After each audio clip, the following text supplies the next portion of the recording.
ಮಂಗಳೂರು ಮಹಾನಗರ ಪಾಲಿಕೆ ಒಳಗಡೆ ಬೀದಿ ಬದಿ ವ್ಯಾಪಾರಸ್ಥರಿಗೆ ಐಡಿ ಕಾರ್ಡ್ ಪ್ರಮಾಣ ಪತ್ರ ಮತ್ತು ವ್ಯಾಪಾರ ವಲಯವನ್ನು ಮಾಡಬೇಕನ್ನುವಂಥದ್ದು ಬೀದಿ ವ್ಯಾಪಾರಸ್ಥರ ಭಾಳ ವರ್ಷದ ಬೇಡಿಕೆ.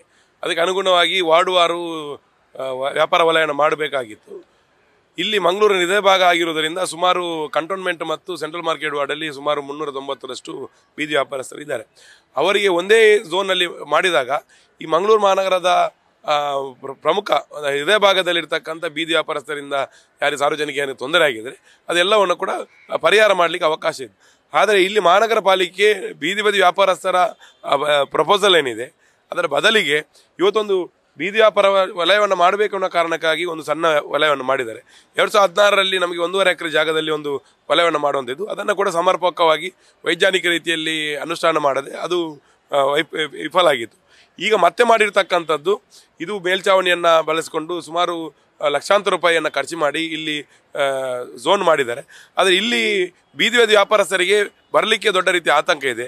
ಒಂದನೇದಾಗಿ ಇಲ್ಲಿ ವ್ಯಾಪಾರ ಬರ್ತದೆ ಇಲ್ವಾ ಅನ್ನುವಂಥ ಒಂದು ಆತಂಕ ಇದೆ.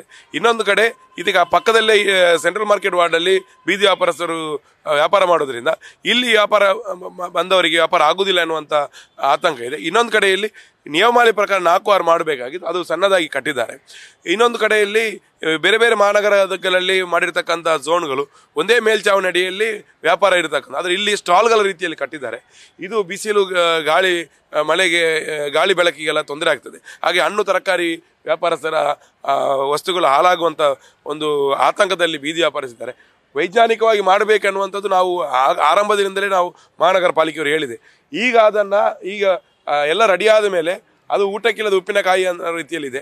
ಇದು ಇಷ್ಟು ದೊಡ್ಡ ರೀತಿಯಲ್ಲಿ ಸಾರ್ವಜನಿಕರ ದುಡ್ಡನ್ನು ವ್ಯಯ ಮಾಡಿ ಖರ್ಚು ಮಾಡಿರ್ತಕ್ಕಂಥ ಒಂದು ವ್ಯವಸ್ಥೆ ಇವತ್ತು ಕುಡುಕರ ಪಿಕ್ ಪಾಕೆಟರ್ಗಳ ಮತ್ತು ಅಲೆಮಾರಿಗಳ ಭಿಕ್ಷುಕರ ತಾಣವಾಗಿ ಇವತ್ತು ಬದಲಾಗಿದೆ.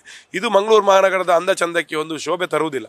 ಮಹಾನಗರ ಪಾಲಿಕೆ ಕೂಡಲೇ ಒಂದು ವೈಜ್ಞಾನಿಕವಾಗಿರತಕ್ಕಂಥ ಒಂದು ವ್ಯವಸ್ಥೆಯನ್ನು ಮಾಡಿದರೆ ಮಾತ್ರ ಬೀದಿ ವ್ಯಾಪಾರಸ್ಥರು ಇಲ್ಲಿ ಬರ್ತಾರೆ ಹೊರತು ಈ ರೀತಿಯ ಒಂದು ಮಾಡಿದರೆ ಖಂಡಿತವಾಗಿ ಬೀದಿ ವ್ಯಾಪಾರಸ್ಥರು ಬರಲಿಕ್ಕೆ ಒಪ್ಪಲಿಕ್ಕಿಲ್ಲ.